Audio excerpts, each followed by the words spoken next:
What do you make of fairy tales? C.S. Lewis loved them.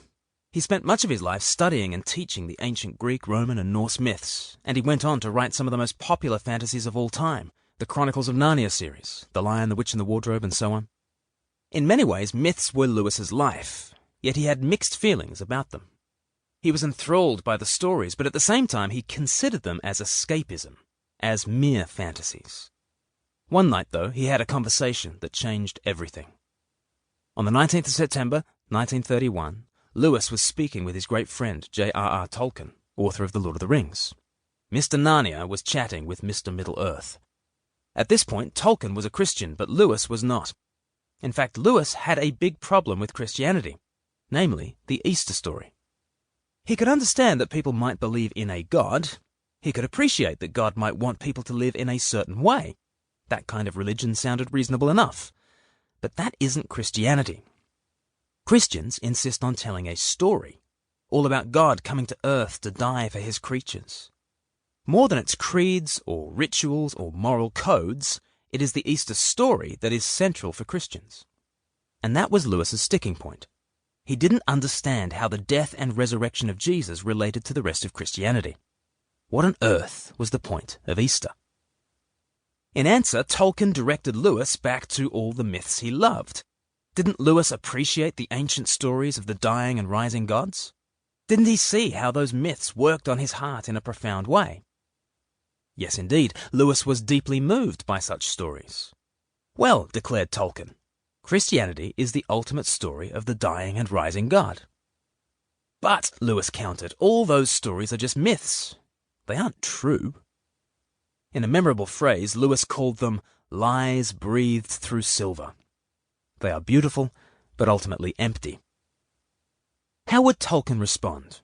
Surely he would have to agree with Lewis. No one could think that fairy tales were real, could they? Tolkien shocked Lewis with his answer. No, said Tolkien, they are not lies. This was earth-shattering for Lewis. If Tolkien was right, then there is such a thing as a real fairy tale.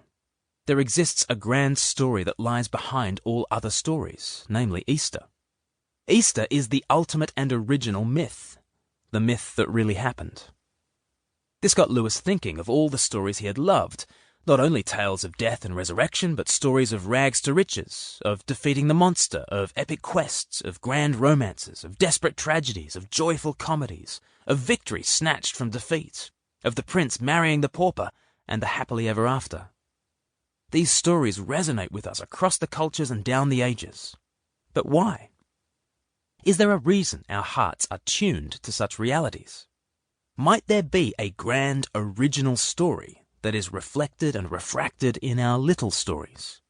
And could this explain the centrality of Easter? The true myth. Within a month of this famous conversation, Lewis had all but converted to Christianity.